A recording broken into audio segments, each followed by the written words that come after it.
இன்னைக்கு ஆக்சுவலாக நான் 2 புது ஏடபிள்யூஎஸ் சர்வீஸை பற்றி படித்தேன். ஒன்று வந்துட்டு என்னென்னா அவுட் போஸ்ட், இன்னொன்று வந்துட்டு என்னென்னா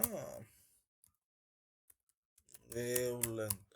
இந்த ரெண்டுமே கொஞ்சம் கிரிஞ்சாக இருக்க மாதிரி தான் இருக்கும், ஆனால் அதுதான் அந்த சர்வீஸ். ஸோ என்னென்னா ஏடபிள்யூஎஸ் அவுட் போஸ்ட்னால் என்னென்னா, இப்போ நம்ம டேட்டாவோ கோடோ என்ன இருக்கோ அதை வந்துட்டு ஏடபிள்யூஎஸ்க்கு ஏடபிள்யூஎஸில் போடுறோம் இல்லையா, இதர் S3 இருக்கட்டும் இல்லை EC2லேயே வைக்கிறோன்னு வைங்களேன்.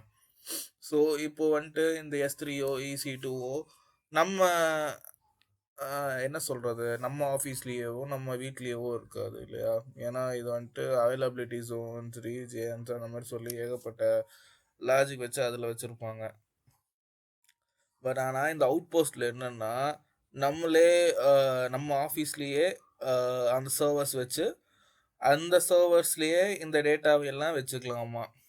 ஸோ இதுதான் அவுட் போஸ்ட்டுங்கிறாங்க. ஆனால் என்ன ஒரு கேஷ்னா, இந்த சர்வர்ஸ்லாம் நம்ம ஆஃபீஸில் இருக்கும் இல்லையா, இதெல்லாம் மெயின்டைன் பண்ணுறது வந்துட்டு AWS டீமா. ஸோ நம்ம ஃபஸ்ட்டு இந்த அவுட் போஸ்ட்டு இந்த AWSலாம் வர்றதுக்கு முன்னாடியே சர்வர்ஸ்லாம் நம்ம ஆஃபீஸ்லேயே வச்சு தான் நம்ம மேனேஜ் பண்ணிருந்தோம்.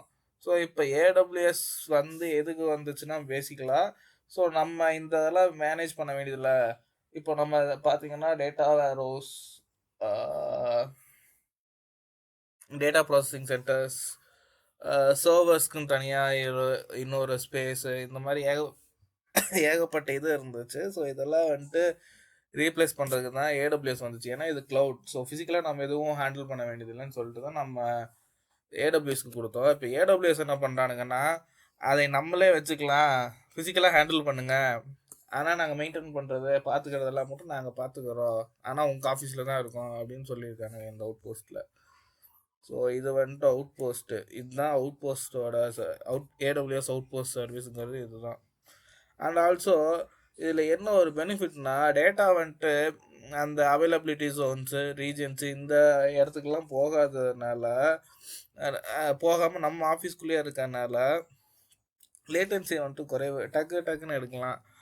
ஸோ அண்ட் ஆல்சோ நிறைய ரியல் டைம் ஆப்ரேஷன்ஸ் பெர்ஃபார்ம் பண்ணுற இடத்துலையெல்லாம் இதுதான் ப்ரிஃபர் பண்ணுறாங்க. அப்புறம் என்ன சொல்கிறது, டேட்டா செக்யூரிட்டி, டேட்டா ரொம்ப செக்யூர்டாக இருக்கணும்.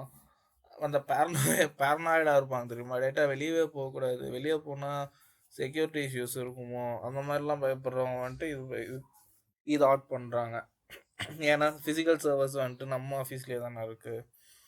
ஸோ இது வந்துட்டு AWS அவுட் போஸ்ட் சர்வீஸ். அதே மாதிரி நெக்ஸ்ட்டு வந்துட்டு AWS wave length. So AWS wave லென்த்துங்கிறது வந்துட்டு என்னென்னா, இந்த சர்வீஸில் வந்துட்டு இப்போ நம்ம நம்ம இப்போ 5G நெட்வொர்க் யூஸ் பண்ணுறோம் இல்லையா. ஸோ இப்போது AWSோட எல்லா இன்ஃப்ராஸ்ட்ரக்சர்ஸ் சர்வீசஸும் வந்துட்டு சேம் நெட்வொர்க்கில் இருக்கிறப்போ நமக்கு வந்துட்டு லேட்டன்சி ரொம்ப குறைவாக இருக்கும். அப்புறம் டேட்டா ஃப்ளோ, இப்போ ஒரு ஆப்ஜெக்ட் நான் AWS S3லேருந்து நான் எடுக்கிறேன்னாவோ இல்லை ஃபீட் பண்ணுறேன்னாவோ ஃபாஸ்டராக இருக்கும். ஏன்னா நம்ம ஒரே வேவ் லென்த்தில் தானே இருப்போம். 5G நெட்வொர்க்கில் தான் இப்போ யூசர்ஸோட 5G நெட்வொர்க்கோட சேம் இதுலேயே AWSோட இன்ஃப்ராஸ்ட்ரக்சரோ இருந்துச்சுன்னா அந்த மாதிரி சுச்சுவேஷனில் இன்னும் லேட்டன்சி பெட்டராக இருக்கும், லேட்டன்சி குறைவாக இருக்கும், ஸோ ஃபாஸ்டராக இருக்கும் எல்லாம். அதுதான் வந்துட்டு AWS வேவ் லென்த். ஸோ இன்னும் இது போக டேட்டா ஃபாஸ்ட்டாக ட்ரான்ஸ்ஃபர் பண்ணணும் அப்படிங்கிற பட்சத்தில் நம்ம AWS S3 ஆக்சிலரேட்டர் அப்படிங்கிறத யூஸ் பண்ணிக்கலாம். ஸோ இந்த இடத்துல திரும்பியும் நம்ம எட்ஜ் லொக்கேஷன்னு சொல்லிட்டு CDN பார்த்துருப்போம்.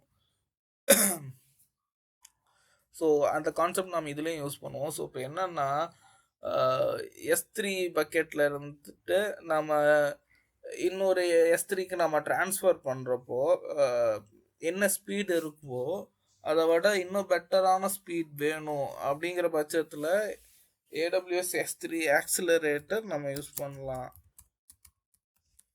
இதுக்கு தான் இந்த AWS S3 ஆக்சிலரேட்டர் யூஸ் ஆகுது. அவ்வளோதான், இன்னைக்கு இந்த 3 சர்வீஸ் படிச்சிருக்கோம்.